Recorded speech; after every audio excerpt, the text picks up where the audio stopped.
कार्यक्रम के पुण्यार्चक हैं श्री सुभाष चंद्र जैन, श्रीमती सीमा जैन, पुत्री एवं दामाद सौभाग्यवती श्रीमती अपूर्वा जैन, श्री रोहित जी जैन, दोहित्री कुमारी तरुणी जैन एवं ग्रंथा जैन, निवासी 200 महावीर नगर, टोंक रोड, जयपुर, राजस्थान।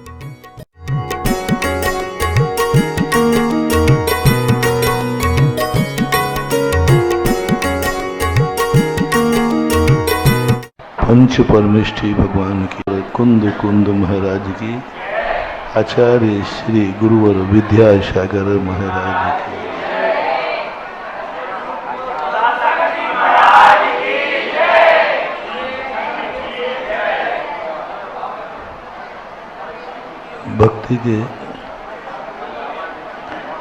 भक्ति क्यों करना पड़ती है?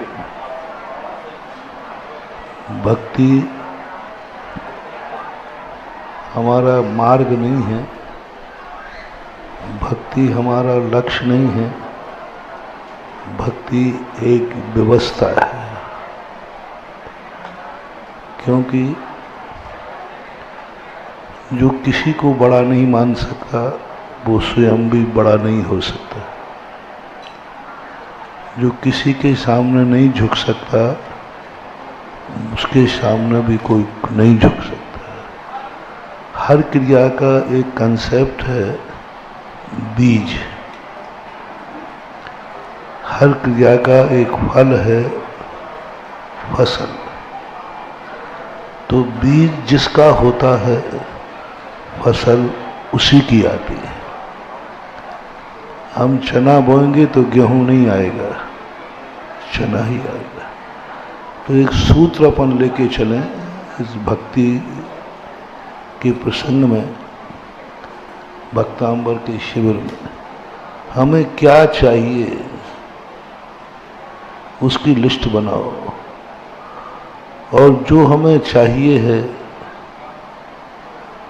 वही बांटो। खुशी चाहिए तो खुशियां बांटो।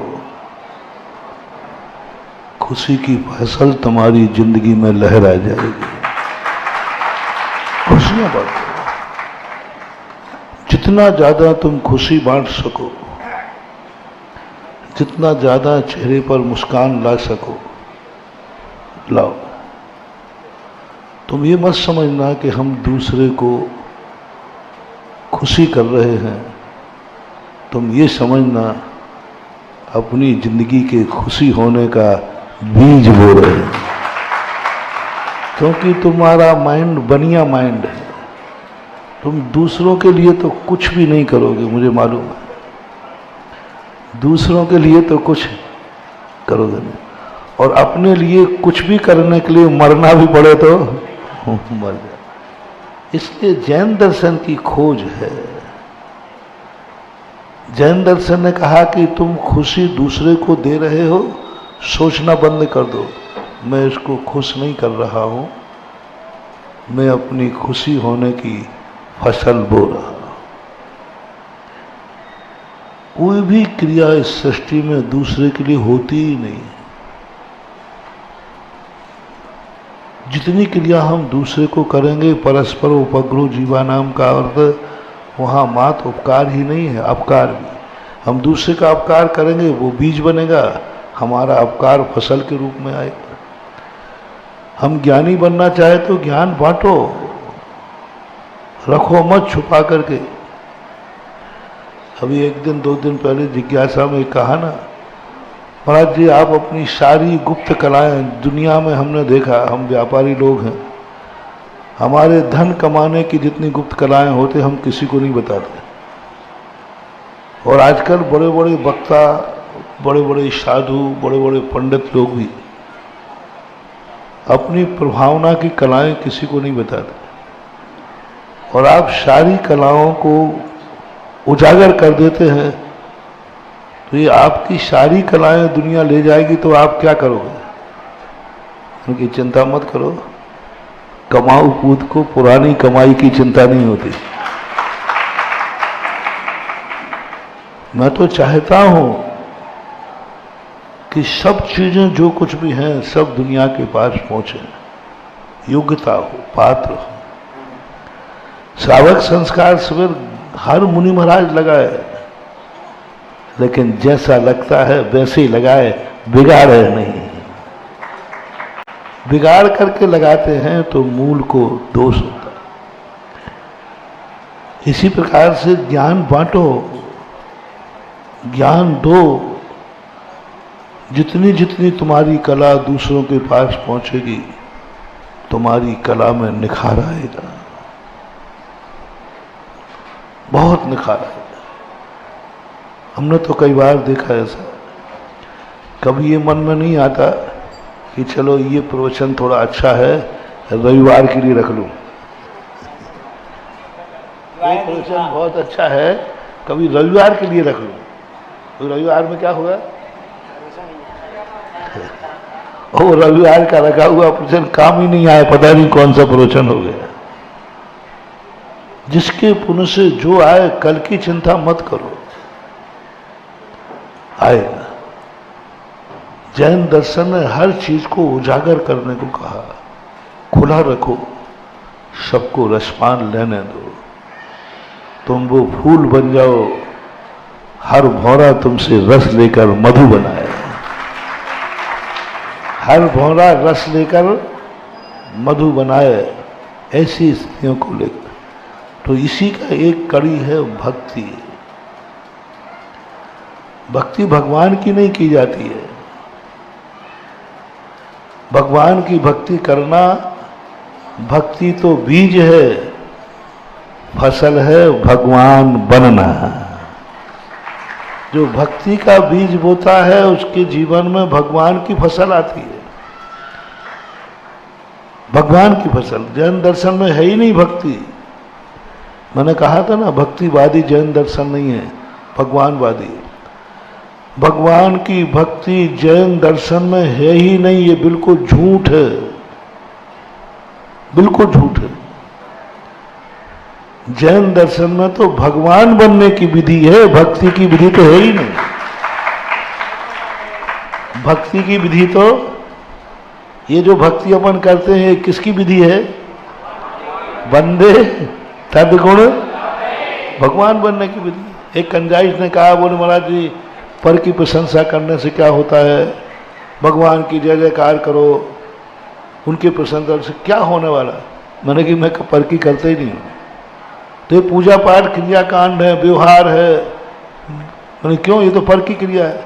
मैंने कि तुम जैसे मूर्ख करते होंगे पर की क्रिया। मैं मंदिर में जाकर भगवान की पूजा करता ही नहीं हूँ, मैं तो भगवान बनने की प्रैक्टिस करता हूँ। भगवान बनने की प्रैक्टिस करता हूँ, और भगवान बनने की प्रैक्टिस में ये पूजा आती है। तो मैं पूजा कर ही नहीं रहा। हाँ, वे लोग बोलते हैं भक्त नहीं भगवान बनो। जो ऐसा बोलते हैं ना, भक्त नहीं भगवान बनो, वे भगवान तो छोड़ो, मंदिर के बागवान भी नहीं बन पाएंगे। हाँ, बागवान बनने के लिए पुण्य चाहिए। सही नारा है, भक्त बनकर भगवान बनो। क्योंकि बीज तुमने बोया नहीं। क्या चाहिए तुम्हें? वो बीज बो। और बीज रखा नहीं जाता, बीज भोगा नहीं जाता, बीज समेटा नहीं जाता, बीज फेंका जाता है। बीज को भोगा नहीं जाता, बीज खाया नहीं जाता, बीज को अब वो कहाँ फेंकना है? खेत में, सड़क पे नहीं। कहाँ फेंकना है? बस इतना सा ध्यान रखो। बीज को खाना नहीं, बीज से तुम्हें कोई सुख मिलने वाला नहीं, बीज को फेंकना है। बस इतना ध्यान रखना, खेत में फेंकना है। इसी प्रकार अपनी खुशी फेंको, लेकिन किसी सज्जन को फेंको, किसी सज्जन को खुशी करो, सहयोग 10 जन को दो, दान सज्जन को दो। ये जो अभी ज्ञान चल रहा है, ये मैं तुम्हें नहीं पढ़ा रहा हूँ, हम लोगों ने तुम्हें नहीं पढ़ाया है। मैंने तो खेती की है, तुम लोग अच्छे खेत थे ना, तो मैंने सोचा चलो यहाँ की थोड़ा सा ज्ञान दे दो। ये ज्ञान मेरी फसल बन के आएगा, आता है, फसल बन के आता है। अब तुम्हारा खेत है, तो थोड़ा अधबटिया पे तुम्हें भी तो कुछ देना पड़ेगा। भगवान का खेत है तो किसी खेत में यदि अपनी फसल बोएंगे तो उसको अधबटिया बोलते हैं।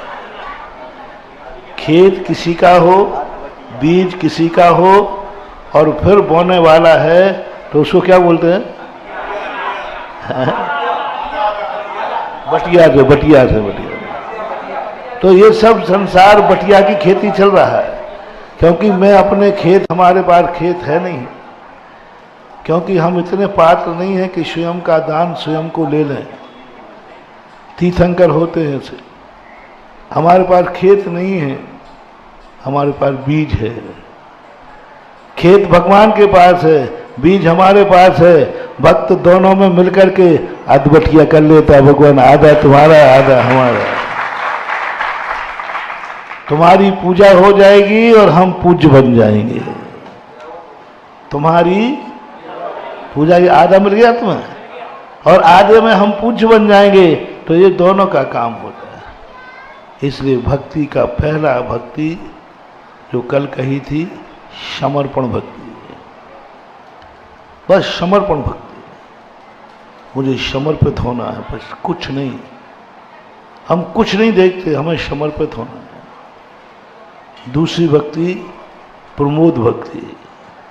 कल हमने उसको उत्तम मध्यम जगह आदि भक्ति, मध्य भक्ति और अंत भक्ति, इसका दूसरा नाम हम दे सकते हैं समर्पण भक्ति। नमो अरिहंताण, समर्पण भक्ति। बस कुछ नहीं, समर्पण है, मुझे मिटना है, बस मुझे मिटना है। मिटने में आनंद आ रहा है। पता नहीं क्यों ऐसा लग रहा है कि मेरी जिंदगी का एक एक क्षण इनके काम आ जाए, मेरे काम नहीं। कई बार होता है, एक माँ बेटे के लिए मिट जाती है, किडनी दान दे देती है। मैंने कहा तुम मर जाओगी? बोले मर जाऊं, मरा बेटा जी जाए। क्या रहा? कुछ नहीं, मिटना है उसको। कभी ऐसा भाव जागता है, किसी के लिए मिटने को तैयार होता है, उसको खुशी होती है, मैं मिट जाऊं। प्रकृति ऐसी ही है। प्रकृति को मां क्यों कहते हैं? क्योंकि प्रकृति सदा मिटती है। एक पेड़ रहता है, वो मिटता जाता है और ऐसा मिटता है, ऐसा मिटता है। परोपकाराय तरु प्रसूति, परोपकाराय वहन्ति नद्यः, परोपकाराय गवाम प्रसूति, परोपकाराय शताम विभूति। परोपकाराय, जितने वृक्ष हैं वे अपने तरु न खावे अपना फल, वो अपना फल खाते ही नहीं, वो दूसरों को खिलाता है। गाय अपना दूध स्वयं नहीं पीती, दूसरे को पिलाती है, बच्चे को पिलाती। इतना राग। परोपकाराय नहंति नद्यः वहन्ति नद्यः, परोपकार के लिए नदी बहती है। परोपकाराय शताम विभूति, सज्जन पुरुषों के पास जो विभूति होती है उनको लुटाने में आनंद आता है। लूटो, सब सुखी रहे, स्वयं की चिंता ही नहीं। जब समर्पण भक्ति जागती है, समर्पण राग जागता है, वो निस्वार्थ होता है, मुंह देखे कि नहीं होता।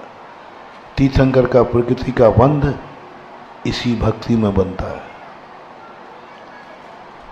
इसी भक्ति में जब तीव्र राग जागता है, मुझे कुछ नहीं चाहिए, मुझे संसार सुखी चाहिए, मुझे कुछ नहीं चाहिए, मुझे हर चेहरा मुस्कुराता हुआ चाहिए, मुझे कुछ नहीं चाहिए, मैं किसी भी आंख में आंसू देखना नहीं चाहता।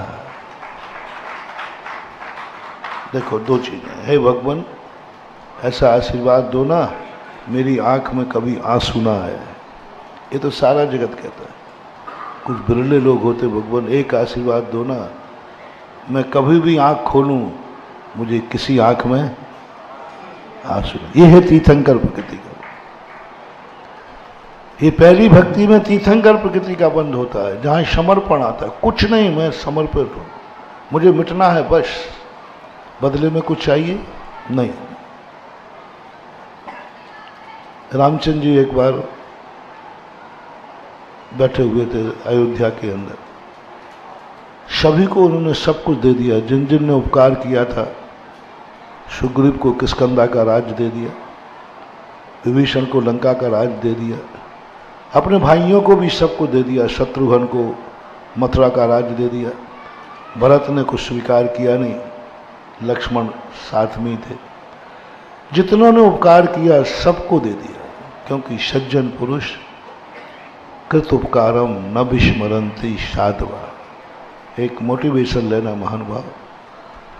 उपकार करने वाले को कभी याद नहीं रखना चाहिए। उपकार, रिपीट करता हूं, यदि अपन किसी पर उपकार करें तो उपकार करने के पहले ये सोच लेना, उपकार करने के बाद आपको उपकार याद नहीं रहना चाहिए। मैंने कोई उपकार किया है, आप लोग उपकार करते, उसका फल क्यों नहीं मिल रहा है? क्योंकि आप उपकार को याद रखते हैं। किसी को आप कुछ भी चीज दें, आप सबसे पहले नियम कीजिए, मैं इसको याद नहीं रखूंगा। दान दे के भूल जाओ, ऐसे भूल जाओ जैसे अर्घ चढ़ाकर तुम भूल जाते हो कि अर्घ का मेरे चढ़ाने के बाद क्या हुआ है। तुम दान को याद रखते हो, मैंने इतना दान दिया, मैंने इतना दान दिया, मैंने इतना दान दिया, मैंने इतना दान दिया। ये सब मुनीमगिरी करते रहो, मुनीम की मजदूरी तुम्हें मिलेगी, दान का पैसा कुछ नहीं मिलेगा। पहला सिद्धांत वहाँ जिंदगी में, जो कुछ भी हमने किसी पर भी उपकार किया है उसको करने के बाद तुरंत भूल जाएंगे। ये सबसे बड़ी साधना है, सबसे बड़ी तपस्या है, भूलना। और तुम लोग क्या करते हो, याद रखते हो और बाद में उल्हाएं और दे दो, मैंने तुम्हारे लिए क्या क्या नहीं किया है, खत्म। फिर ब्लैकमेलिंग और करते हो। ज्यादा गड़बड़ मत करना, मेरी कुंडली तेरी कुंडली मेरे पास, उसको दबाओगे, जिंदगी भर टॉर्चर करोगे। इससे अच्छा तो उपकार न करते। उपकार करने के बाद उपकार याद करना, उपकार का परसेंटेज समाप्त करना है। उपकार करने के बाद उल्हायना देना, उपकार को कीड़ा लगाना है और उपकार का टॉर्चर करना, बार बार मैंने ये किया, मैंने ये किया, बड़ा अहितकारी है। अपना अहित करना है, कभी याद नहीं रखना। दान भी, पूज्य गुरुदेव का एक संस्मरण है, सुना दो, बहुत अच्छा संस्मरण है। आचार्य के पास कोई चीज देने गया कोई व्यक्ति, 2 दिन से दे रहे थे। एक पंडित जी साहब थे, नाम नहीं बताऊंगा, वो दे रहे थे, महाराज ले रहे थे। तीसरे दिन महाराज ने वही चीज उन्होंने दी, महाराज ने अंजलि बंद कर ली। उन्होंने कहा, महाराज जी आपने आज बंद किया, 2 दिन से तो आप ले रहे थे, आज आपको नहीं, महाराज ने नहीं लिया। महाराज जी आप देखो 2 दिन से बहुत अच्छे से ले रहे थे, इसलिए तो मैं चला करके दे रहा कि महाराज की ये पसंद की चीज है, इसलिए भी मैं यही चीज लेने के लिए मुझे, महाराज ने नहीं लिया। थोड़े 2 मिनट 3 मिनट के बाद दूसरा व्यक्ति वही चीज लाया तो महाराज ने ले ली। अब पंडित जी को आग लगी कि हम में कौन सी हींग बसा रही थी। कहावत है कि भाई कौन से, हमारे हाथ से ली नहीं और इसके हाथ से ले ली। अब वो आहार के बाद आए, हम लोग सब बैठे थे। महाराज जी ये बताओ, आप जो चीज 2 दिन से ले रहे थे आज क्यों नहीं ली? चलो नहीं ली होगी आपकी जानो, लेकिन मेरे हाथ से नहीं ली और इनके हाथ से क्यों ले ली? तो आचार्य ने कहा, भैया मुझे तो ध्यान नहीं है कि तुमसे नहीं ली, इनसे ले ली। नहीं, मुझसे ली है और हमसे नहीं ली। बोले किससे लिए? तो वो भी बाद में बैठा, बोले इससे लिए। तो आचार्य ने कहा, उससे पूछो भाई क्या दिया उसने, उससे पूछो तुम क्या दे दे, उसने क्या दिया उससे पूछो। अब वो तो चाचा चौधरी था। अब वो कहता, महाराज जी जब दिया था तब तो याद है, अभी मुझे याद ही नहीं है। आचार्य ने बहुत कहा नहीं बेटा याद करो। भैया अच्छे थे, 45 साल के थे। बोले भैया याद कर, तूने क्या दिया है? वो तो बहुत याद किया। बोले महाराज जी मुझे याद नहीं आ रहा है। पंडित जी ने कहा अरे ये चीज दी थी, ये चीज। हाँ पंडित थी तो कुछ वैसे ही, लेकिन मुझे याद नहीं है। 1 मिनट तक आचार्य का नहीं याद करो थोड़ा। बोलो महाराज जी तो मुझे याद नहीं है। मुझे आचार्य जी का वो चेहरा अभी भी याद है, वो शब्द। पंडित जी देखा तुम 3 दिन से मुनीमगिरी कर रहे हो, हम 3 दिन से ले रहे हैं, कल भी ली, परसों भी ली, आज नहीं ली, और ये देखो अभी दिया और उसे पता ही नहीं क्या दिया।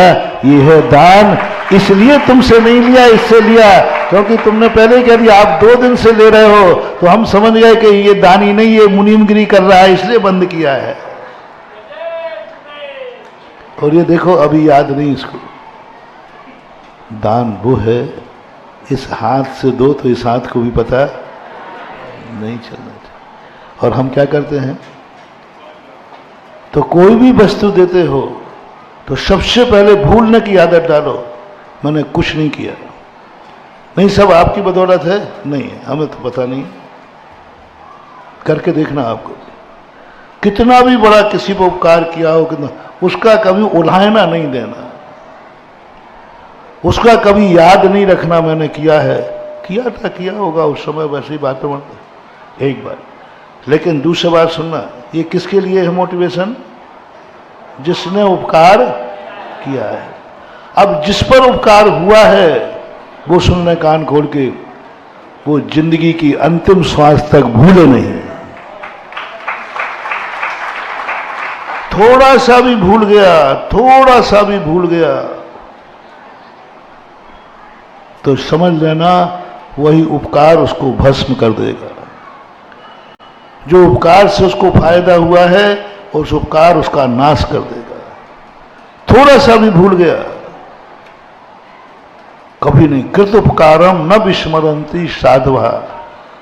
सज्जन पुरुषों पर कोई उपकार करता है तो उसको कभी भूलते, जन्म जन्म तक याद रहेंगे, अरे इसने हमारे ऊपर उपकार किया, आज जो कुछ भी हैं सब हम इनकी बदौलत हैं, आज जो कुछ भी हमारे पास है इनकी बदौलत है, आज जो कुछ भी हम हैं पूज्य गुरुदेव की बदौलत है। कभी नहीं भूलना, कितनी भी जिंदगी निकल जाए, क्योंकि उन्होंने उपकार किया है।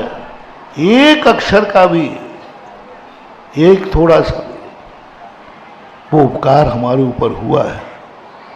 आज उस उपकार की बदौलत हमें, अन्यथा जो ज्ञान है वो सब खत्म हो जाता है, एन मौके पे कभी काम नहीं आता।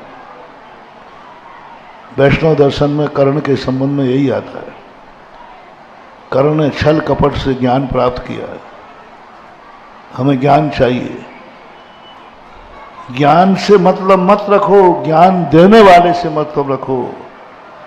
वचनों की, वचन प्रमाणिक नहीं है, वक्ता प्रमाणिक है। हम वचन को देखते हैं और हमें वक्ता को देखते। वचनों का उपकार नहीं, उपकार वचनों से होता है, लेकिन उपकार वक्ता का मानना है। धर्म कल्याण, धर्म से कल्याण होता है, लेकिन उपकार धर्मी को मानना है, धर्मी को मानना। उपकार हमारा होगा, वचन से होगा, लेकिन वचन से नहीं। बीमारी दवाई से ठीक होती है, लेकिन उपकार डॉक्टर का मानना। दवाई, बीमारी किससे दूर हुई? दवाई से पक्का है, लेकिन आभार किसका? डॉक्टर का। डॉक्टर से दवाई, जो बीमारी दूर नहीं हुई। पर इसी प्रकार उपकृत वस्तु से हमारा उपकार होता है, लेकिन जिसने किया उसको कभी नहीं भूलना, कभी नहीं भूलना। एक हमारे शास्त्रों में भी एक कहानी आती है। एक महाराज थे, मासोपवासी थे, बहुत ज्ञानी थे। उनके लोग दर्शन करने गए। दर्शन करने गए तब तक वो महाराज वहां से जा चुके थे। उस स्थान पर दूसरे महाराज आके बैठ गए, जो ना तपस्वी थे ना ज्ञानी थे। और लोगों ने समझा कि यही वही महाराज हैं। तो लोगों ने पूजा पाठ करना शुरू कर दिया। ओ आप मासुकवासी हैं, आप जो जो गुण थे, उन्होंने कहा फोकट में प्रशंसा निकली, चुपचाप बैठ लो। सुनते रहे ये तो। और वो सब जनता किसकी प्रशंसा कर रही थी? उन तपस्वी महाराज की, जिनके सुन रखा था, और वो तो कुछ था ही नहीं। लेकिन उसने सोचा फोकट में अपनी प्रशंसा पूजा मिल रही तो काय को छोड़े, चुपचाप बैठे रहे वो। और जैसे जैसे लोग प्रशंसा करते गए, उन महाराज का शरीर काला पड़ता गया, और इतना काला पड़ गया, पूजा करते करते काला पड़ गया। प्रकृति ने कहा तुम कहां और वे कहां, तुम्हें रोकना चाहिए था। इसलिए मैं बार बार तुम लोगों से कहता हूं, आचार्य श्री के लिखी हुई अर्घ, आचार्य श्री के लिए हुई पूजाएं हम जैसे चरणों की धूल वालों के लिए मत पड़ा करो रे। वो आचार्य श्री के लिए लिखी, आचार्य श्री की पूजा है वो आचार्य श्री का अर्घ है, उसमें आचार्य श्री के गुण भरे हैं। अकेला तुमने नाम उठा दिया, वो एक अर्घ आता ना बड़े, हाँ आज विद्यासागर जी आचार्य श्री के चरणों में, ऐसे कुछ बस आज सुधा सागर के चरणों में। लो साहब, एक क्या कटिंग करी है तुमने, सुधा सागर जी के चरणों में। अब बोलो नाम तो आरती में कर दे। आरती तो वो सामूहिक है, शांति सागर महाराज से चल रही है वो आरती। कुछ आरतियाँ ऐसी हैं जो पूज्यवर शांति सागर महाराज से भी चलती हैं। शांति सागर को भी यही चलती थी, गुण आगर की 7 घोड़ा जो थे ना महाराज, उनके लिए भी वही, उनकी जैन मित्र में देखी थी हमने ये आरती। शांति सागर, वीर सागर, शिव सागर, ये आरती तो चलती आई परंपरा से। लेकिन कुछ बात शब्द ऐसे हैं जो आचार्य श्री के लिए लिखे गए, और उनका नाम बदल के तुम महाराज के नाम कर देते। मैं तो टोक देता हूँ भैया, मैं आचार्य श्री ना था, ना उन तक मैं पहुँच पाया हूँ। बस मेरा अतिशय तो एक ही है, मेरा अतिशय है, मैं बहुत अतिशयकारी हूँ। हाँ, अब तुम लोग कहते हो, अब तुम लोग जो टाइटल दोगे पर उसमें विचार जरूर करता हूँ। इन लोगों ने कहा अतिशयकारी, अरे मैंने कहा मेरे में कौन सा अतिशय है? अब मुझे पता ही नहीं कौन सा अतिशय, और तुम लोग कह रहे हो तो अब तुम्हें पूरा झूठा तो नहीं कर सकता। तो बागर में महाराज लोग मिले थे, लोग इन लोगों ने भी बोला सुधा सागर में अतिशय, हमने अब तो महावृत्ति कह रहा है, अब तो महाराज लोग कह रहे, तो मैंने कि होना तो चाहिए मेरे में। अभी तक मैंने अतिशय देखे ही नहीं थे, अब जब कही तो मैंने कहा कहाँ है, तो कहीं देखने में नहीं मिला। अरे फिर मिल गया हीरे का मिल गया। मैंने फिर प्रवचन में कहा मिल गया अतिशय, सुधा सागर का अतिशय सबसे बड़ा अतिशय है कि मैं आचार्य विद्यासागर के चरणों की धूल हूं। क्या बात है? अरे आचार्य विद्यासागर महाराज बनने में उतना चमत्कार नहीं है जितना आचार्य विद्यासागर के चरणों की धूल। बताओ, फिर तुम कहोगे वो तो महाराज आपने कह दिया तो वो तो सिद्ध करके ही रहोगे। आचार्य विद्यासागर महाराज में वो चमत्कार नहीं है। अब वार्षिप चलेगा, देखना कटिंग करके। हमारे पुरुषों में जो वार्षिप चलाने वाले होते हैं ना झूठे, इनको कटिंग का मौका बहुत मिलता है, क्योंकि पहले तो हम उलझाते हैं, फिर बाद में, और वो उलझी हुई बात बोले आचार्य श्री को सुधा सागर ने कहा है, वो आवाज भी देगा आचार्य विद्यासागर में कोई चमत्कार नहीं है। इतनी कटिंग करेंगे हम महानुभाव, जितनी ये कटिंग आती हैं ये सब बेईमानी कटिंग है। मेरी कोई भी आवाज सुनना है तो पूरा प्रवचन जरूर सुनना, अन्यथा आप बहुत गलत अर्थ ले लेंगे। फिर बोल रहा हूं, आचार्य विद्यासागर बनने में कोई चमत्कार नहीं है। एक बार और कह दो, मुझे कहने में डर भी नहीं लगता। आचार्य महाराज चमत्कारी बनना है, आचार्य विद्यासागर महाराज की चरणों की धूल में जो अतिशय है चरणों में नहीं है, चरणों की। तो ना तो मैं उनके चरण हूं, ना मैं उनका आचरण हूं, मैं तो उनके चरणों की और धूल में चमत्कार होता है।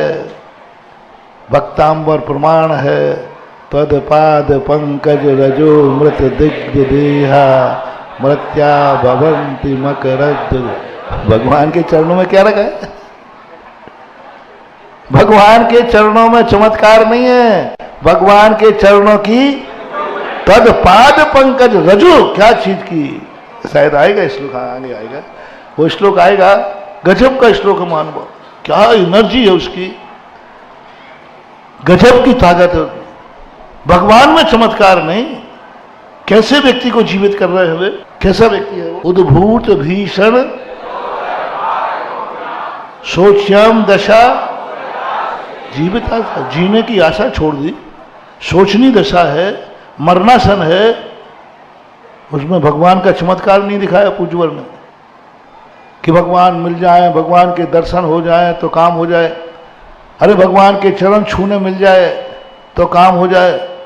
भगवान के चरणों में चमत्कार नहीं, भगवान में चमत्कार नहीं। पूज्यवर मानतुंगाचार्य महाराज की खोज है, बेटा भगवान नहीं चाहिए, भगवान के चरण नहीं चाहिए, भगवान के चरणों की रज मिल जाए तो मर्त्या भवंति मकरध्वज। क्या बात है, ये है खोज, ये है भक्तांबर के चमत्कार, ये है भगवान के। अपन लोग तो क्या खोज रहे बैठे बैठे, ये है साधुता। साधु वही है जो ऐसी खोजें निकाले, इस जनवाणी के सागर में डूबकर खोजें निकाले। पूज्यवर मानतुंगाचार्य महाराज ने निकाली, क्या गजब। तब से मैंने कर लिया मन, मैंने कहा मुझे कुछ नहीं बनना, क्योंकि मुझे तो चमत्कार चाहिए। मुझे तो, और चमत्कार किसमें है? क्योंकि हमारे भक्त लोग बहुत दुखी हैं। हाँ, हमारे भक्त लोग बहुत दुखी होते हैं, ज्यादातर दुखी आते हैं अपने पास तो। और दुखी को लिए आचार्य विद्यासागर महाराज से कोई मामला निपटेगा नहीं, उनके चरणों से नहीं निपटेगा, लेकिन उनके चरणों की धूल बन जाओ तो चमत्कार ही चमत्कार है। अब ये कहलाता है, देखो निकृष्ट चीज बनने में उत्कृष्ट पद बना क्या है वो? अरे भाई ये तो चरणों की, और चमत्कार कितना है कि उनसे भी बड़ा, भगवान से भी बड़ा, भगवान के चरणों से बड़ा। भगवान के चरण छूने में वो चमत्कार नहीं है, भगवान के चरण जिस धूल को छू जाए उस धूल में चमत्कार है। ऐसी भक्ति का जब रूप बनता है, इसका कहलाता है समर्पण। कभी तुम्हारी जिंदगी में कोई ऐसा हो जिसके लिए तुम्हारा मिटने का मन करता हो, लुटने का मन करता हो, लगता हो मैं इसको सब कुछ दे डालूं, सब कुछ, मुझे कुछ नहीं चाहिए, मेरा कोई भी लोभ नहीं, कुछ भी नहीं, बस मेरा मन कर रहा है मैं इसके लिए मिट जाऊं। बहुत बड़ी शक्ति तुम्हारे अंदर जागने वाली। इतने मिटने को तैयार हो, इतने मिटने को तैयार हो कि तुम चरणों की धूल बनने को तैयार हो। अरे उन जैसा बनना तो फिर भी बोलो कौन नहीं बनेगा? सुन रहे हो ना, किसी मुनि से कहा जाए मैं तुम्हें आचार्य विद्यासागर जैसा बनाने की कला बना दे, तो हमको मुंह में पानी आ जाए, हाँ बना दे बना दे बना दे। कौन आचार्य महाराज नहीं बनना चाहेगा?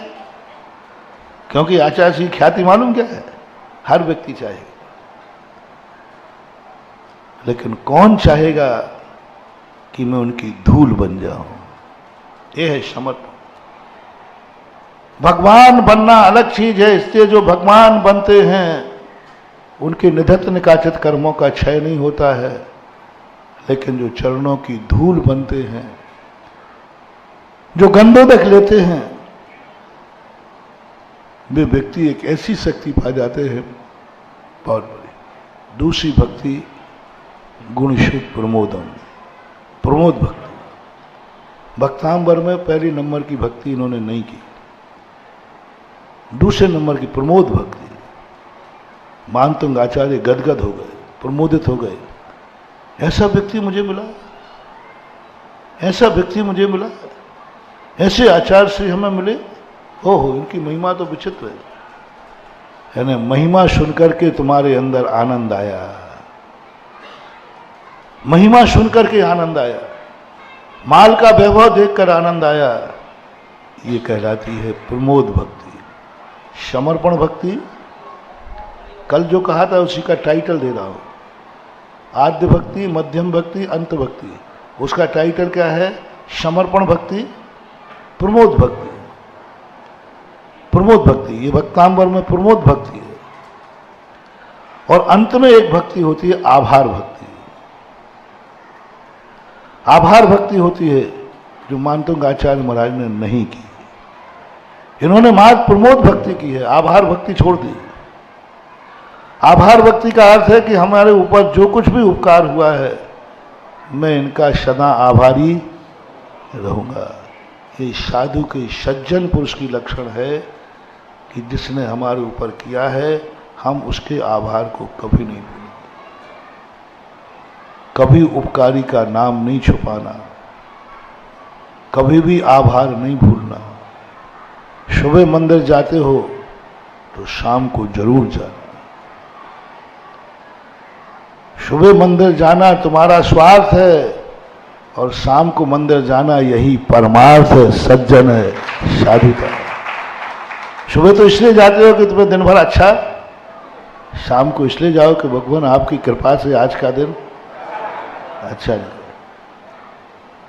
तो आभार की भक्ति इस प्रकार की, यही 26वां श्लोक पढ़ रहे थे ना अपन, तो भ्यम नमस्ते, यही था।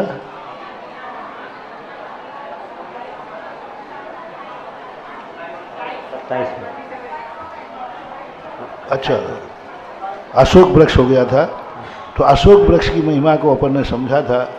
अशोक, देखो भगवान, अशोक वृक्ष 12 गुना ऊंचा होता है, भगवान उसके नीचे हैं, फिर भी महिमा ऊंचे वाले की है कि नीचे वाले की?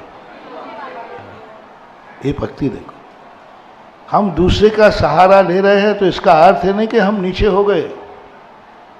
कभी कभी दूसरे का सहारा लेने से सहारा लेने वाले की इज्जत बढ़ जाती है, इज्जत बढ़ जाती है। बताओ, सहारा लेने वाला जो, तो हम किसी के सहारे होंगे तो हमारी इज्जत घट जाएगी? नहीं बेटा, इज्जत बढ़ जाएगी। कोई नहीं पूछ रहा है और एक आवाज लगा दो, मालूम मैं विद्यासागर महाराज का चेला हूं, अरे तालियां बज जाएंगी। अब देखो, शरण में आने से इज्जत बढ़ी या घटी? बढ़ी, बढ़ी। विभीषण राम की शरण में आया तो उसकी इज्जत बढ़ी या घटी? बढ़ी।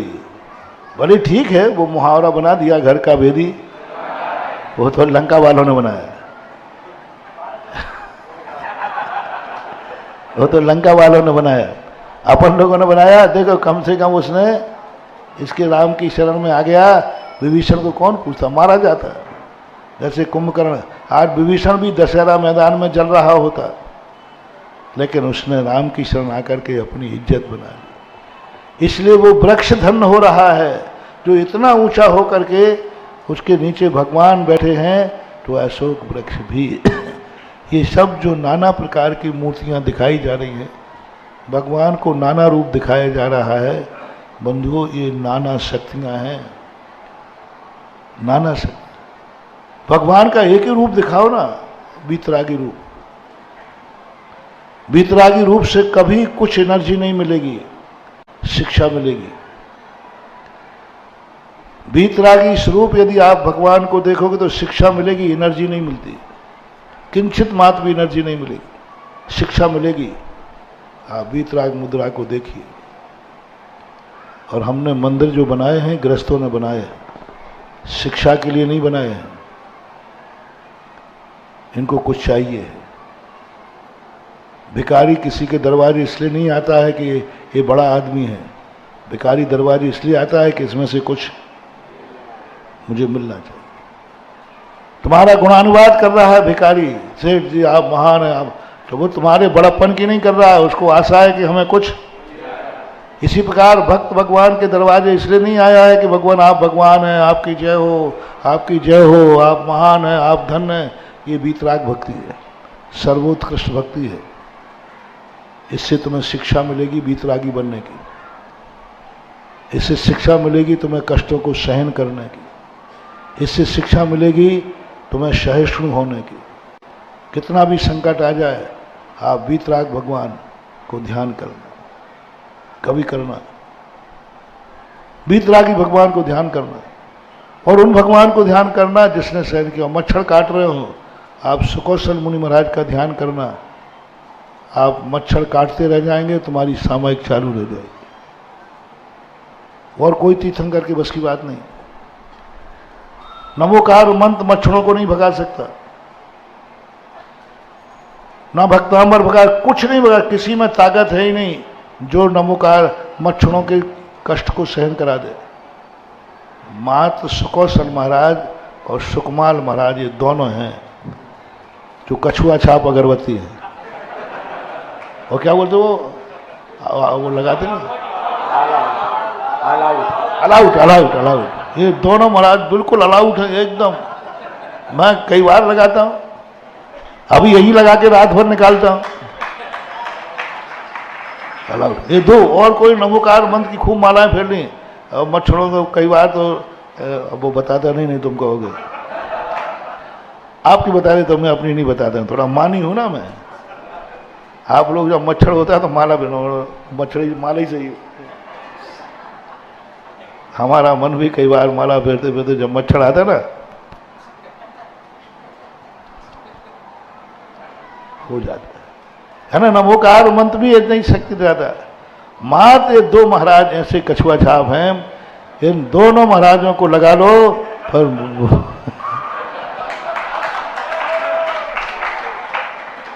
उनमें ताकत है, क्योंकि उन्होंने शेरनी लौच के खा रही है, फिर भी वो वीतराग भाव से बैठे हैं, और अपना ज्ञान कहता है तो ये तो मच्छर ही खा रहा है, उनको तो शेर खा रहा है, देख वो कैसे बैठे, ऐसा बैठ, अपन भी यूं बैठते।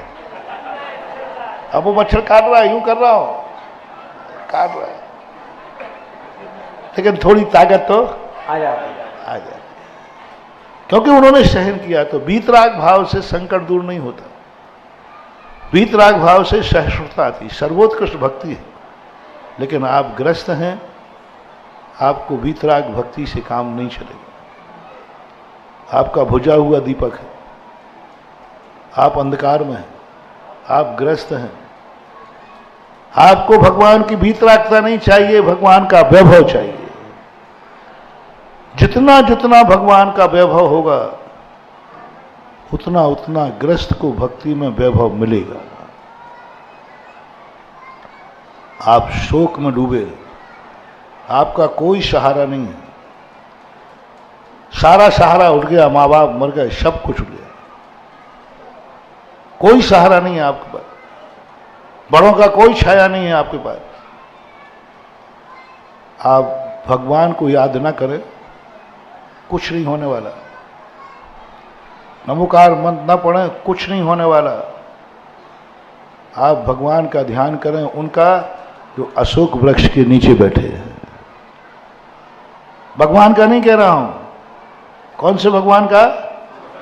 अशोक वृक्ष उच्चैर शोक तरु संसत मूलमयूख मां भाति रूप ममनम भवतो नितांतम। हाँ, ऐसा अनुभव करें कि वृक्ष ऊपर है, भगवान नीचे बैठे हैं, और उनके शरीर की किरणें ऊर्ध्वमुखी हो रही है। स्पष्ट और लसत किरण मस्त तमोवितानम बिम्बम तविरविर्यो। अब ऐसा यदि आपने चिंतन किया, अब इन भगवान को आप 10 मिनट चिंतन कर लीजिए, ओनली 10 मिनट। आप जो आपको अनाथ महसूस कर रहे थे, आप में शक्ति जाएगी।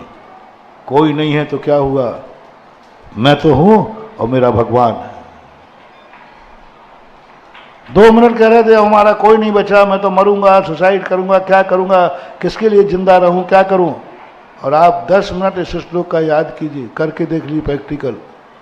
10 मिनट मां 2-3 बार इसको पढ़ लीजिए और आंख बंद करके दर्शन कीजिए, आपको जीने की कला जाग जाएगी। नहीं, मैं तो हूं और दुनिया भली मर गई, लेकिन मेरा भगवान तो है। और भगवान कैसा है? जैसे अशोक वृक्ष के नीचे भगवान बैठे हैं, ऐसे ही मैं भगवान के नीचे बैठा हूं, भगवान की छाया मेरे ऊपर है। ये सब प्रतिबिंबित श्लोक हैं। तीर्थंकरों की मूर्ति क्यों बैठालते मंदिरों में और किसी क्यों नहीं बैठालते?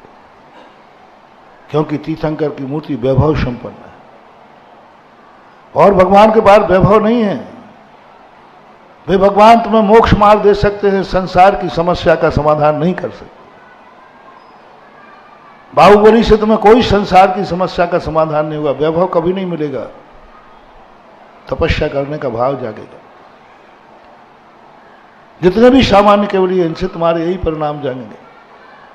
वैभव चाहिए है तो बताओ सबसे ज्यादा वैभव किसके पास है? तीर्थंकर। और तीर्थंकरों में सबसे ज्यादा वैभव किसके पास है? शांतिनाथ, कुंथनाथ और अरण्यनाथ। इसलिए दुनिया उनको सबसे पहले शांति पाठ में उनका नाम शांतिधाम। अरे जहां देखो शांतिनाथ। अरे मैंने कि बाबा जी, तो भगवान कहते हैं ऐसे ही फोकट में नहीं लिया जा रहा है मेरा नाम। मैंने पुण्य कमाया है, 3 पद कमाए हैं, चक्रवर्ती, तीर्थंकर और कामदेव। यहाँ पर ये सिद्धांत। वैभव संपन्न जीत जस्तु का ध्यान करने से वैभव की उपलब्धि होती है। को सिंहासन सिंहासने मणिमयु कैसे खाविते भ्राजते तव बपु कन्यकावदातम बिंबम बेअद्यलदितं सुनकाविकानम तुंगो दयादिशिरसि सहस्ररश्मि। अब ये भक्तावर में पूज्यवर मानतुंग आचार्य का खोज। कभी ये मत खोजना, मैं कभी ये नहीं बोलता मैंने यह खोजा है, नहीं। मैं हमेशा मेरे आचरण में है, नेचर में है, जो चीज़ हमें जहाँ से मिलती है उसका नाम लेने में संकोच नहीं करता। 10 बार भी मुझे मानतुंग आचार्य का नाम लेना पड़े तो मैं लेता हूँ।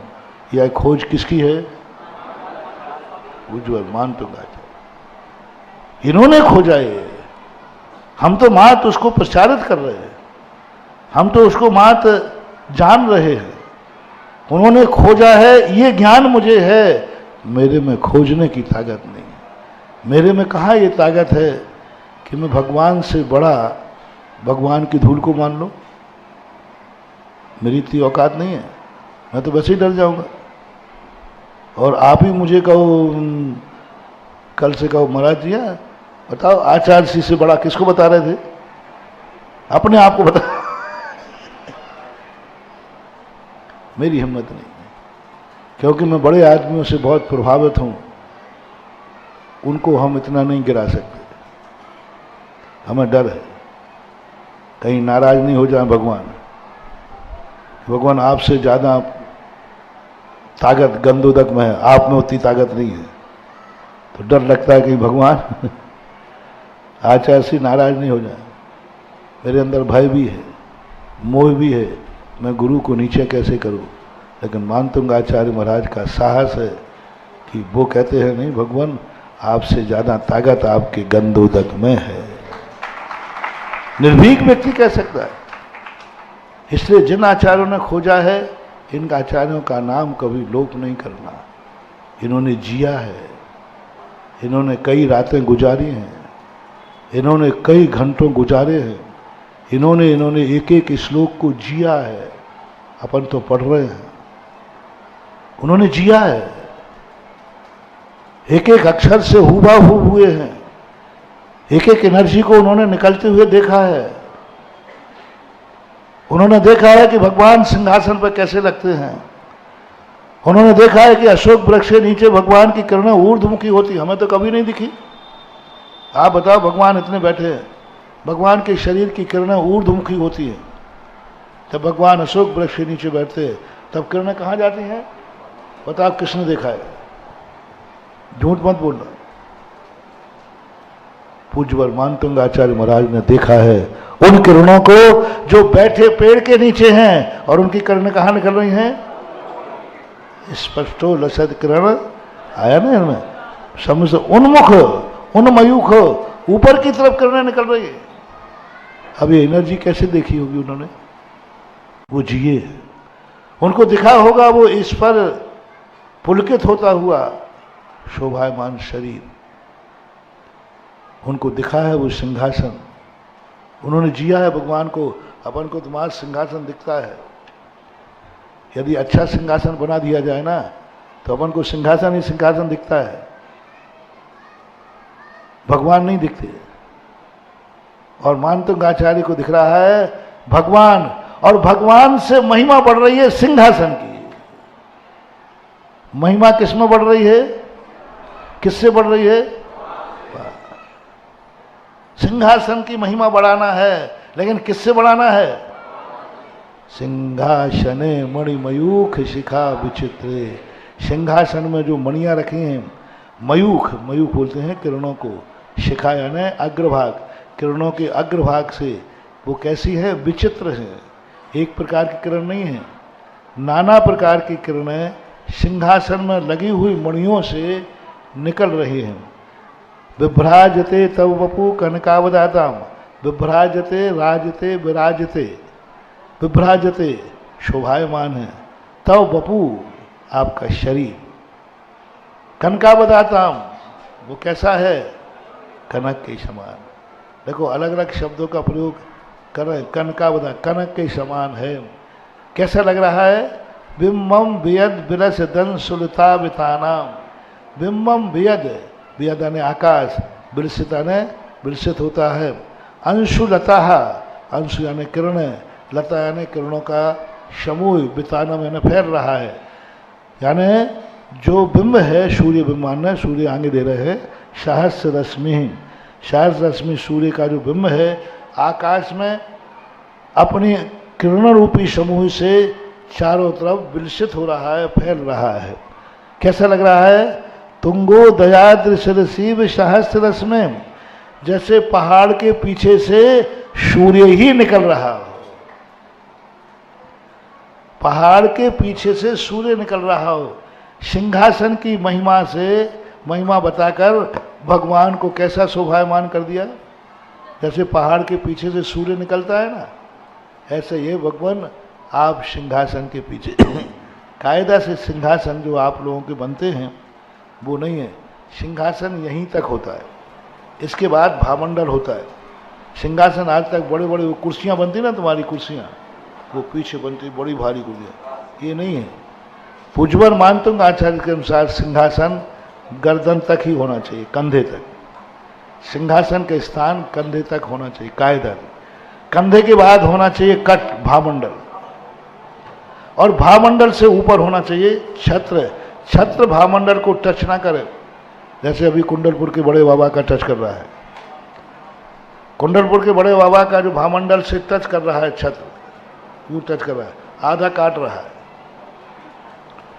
तो छत्र लगाते समय भामंडल को टच नहीं होना चाहिए, भामंडल से 2 इंच 3 इंच ऊंचा हो, अधिक ऊंचा हो तो चलेगा। तो इतना से अब सिंहासन ही अपन इतना उठा देंगे तो भामंडल सिंहासन में चला गया, छत्र सिंहासन में चला गया, नहीं फिर ये श्लोक सफल नहीं होगा।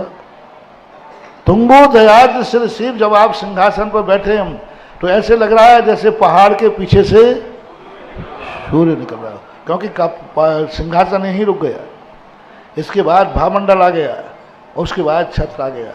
ऐसा यह है तुंगो दयाद्र सिर शिव, ऐसे कुंदावदात चल जा मन जारु शोभम, विभ्राजते तव वपु कल धौत कांतम, पुष्य शांत सुचिने बारी धार, पुष्यतम सुरगिरे कौंभम। अब यहाँ छत्र के पहले चवर लिया है, आप लोग छत्र को पहले चढ़ाते, कोई बाधा नहीं, कई आचार्यों ने अलग अलग लिए हैं, अलग अलग ढंग से उन्होंने विंगार चामर सुदर्पण पीठ कुंभ ताल झुदा तप निवारक, तो आगे पीछे भी हो जाते हैं, कोई बात नहीं। इनका कुंता बदाद, कुंदा बदाद, कुंद नाम का एक पुष्प होता है, कुंद के समान, थोड़ा हल्का वाइट और थोड़ा सा येलो, ऑफ वाइट कलर के होते हैं, थोड़ा सा उसमें पीलापन, ऑफ वाइट मानो ज़्यादा पीला नहीं, बहुत हल्का सा ऑफ वाइट होता है। हाँ जितना हो, बिल्कुल हल्का सा कुंदाबदात, कुंदन का फूल होता है कुंदाबदात। आजकल वो कुंदन का फूल नहीं मिलता है। आचार्य से एक बार चर्चा हुई तो एक बार मचकुंद का फूल आया था, तो मचकुंद का फूल का कलर ऐसा ही होता है। मचकुंद का फूल आता है, बड़ा ठंडा होता है। टेसु बोलते हैं, पलाश बोलते हैं। नहीं वो अलग है, टेसु अलग है। मचकुंद का फूल, मचकुंद का फूल थोड़ा ऑफ वाइट होता है, बहुत शीत होता है, उसको पीस करके माथे पे लगाते हैं जिनको पित्त बढ़ जाता है, गर्मी बढ़ जाती है, मचकुंद का फूल होता है। तो वो मचकुंद का फूल ही शायद कुंदा फूल हो। पलाश टेसु तो अलग है, तो बहुत छोटा फूल लाल होता है। पदार्थ उनके समान। चल चामर, चलायमान है, कौन चमर, चारु यानी सुंदर, शोभायमान हो रहे हैं। जब भगवान पर 64 चवर ढुल रहे हैं उस समय वह चलायमान हो रहे हैं, कैसे लग रहे हैं। और उसी के नीचे विभ्राजते तब वपु कर धौत कांतम, विभ्राजते बैठ रहा है, तब वपु यानी उसके नीचे शरीर, कल धौत। अब देखो, अब पिछले श्लोक में क्या लिया था भगवान के शरीर को, कनका बदाता, कैसा है, कनक के समान, कनक। और अब क्या ले लिया, कल, इस सोने के दूसरे नाम हैं, कनक कहो, सोना कहो, कलधौत। कलधौत भी सोने का ही नाम है, लेकिन नया नाम का प्रयोग कर रहे। कोश ऐसा ही बढ़ता है, हमेशा शब्दों में एक ही वाक्य को नाना प्रकार के शब्दों से बोलना चाहिए, जिससे कोश की वृद्धि होती है, सामने वाले का कोश बढ़ जाता है। अब हमें कनक का भी ज्ञान हो गया। अब कलधौत कोई नहीं जानता था, लेकिन कलधौत यानी सोना होता है, महाराज ने बता दिया। कैसे लग रहे हैं, आप बैठे हैं वहाँ पर, जैसे उद्दत शशांक शुचि निर्झर वाले, उदीयमान शशांक, उदित हुआ है शशांक यानी चंद्रमा, शुचि निर्जर बारी धार, शुचि निर्जर, और उसी समय निर्मल पानी की धार गिर रही है। मुच्च स्थितम सूर्यगिरेर विषात कौम्भम, और ऊंचे तट से सूर्यगिरी से वह झरना झर रहा है, और पीछे आप स्वर्ण में सात कौम्भम, ये भी किसका नाम है, सोने का नाम। कलधौत भी सोना है और सात कुंभ भी सोना है। ये हमारे यहाँ की नकल है शिखर।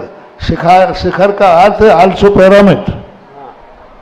शिखर को उन्होंने डेवलप कर लिया, निधि हमारी थी और डेवलप उन्होंने किया।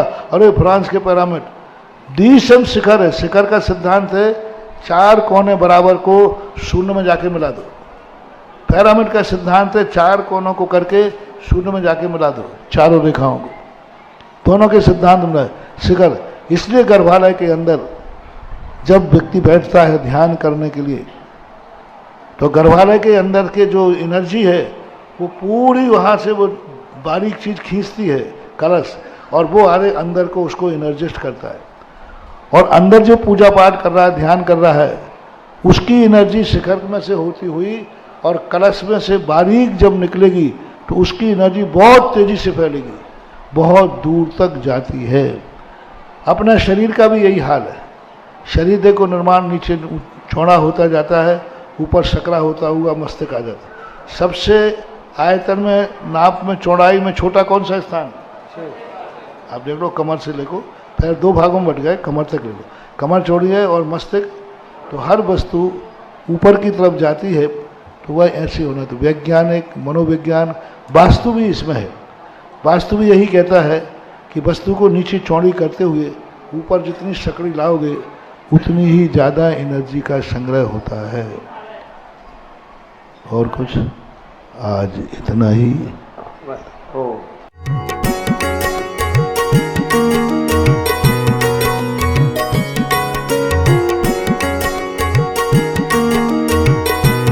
इस कार्यक्रम के पुण्यार्चक थे श्री सुभाष चंद्र जैन, श्रीमती सीमा जैन, पुत्री एवं दामाद सौभाग्यवती श्रीमती अपूर्वा जैन, श्री रोहित जी जैन, दोहित्री कुमारी तरुणी जैन एवं ग्रंथा जैन, निवासी 200 महावीर नगर, टोंक रोड, जयपुर, राजस्थान।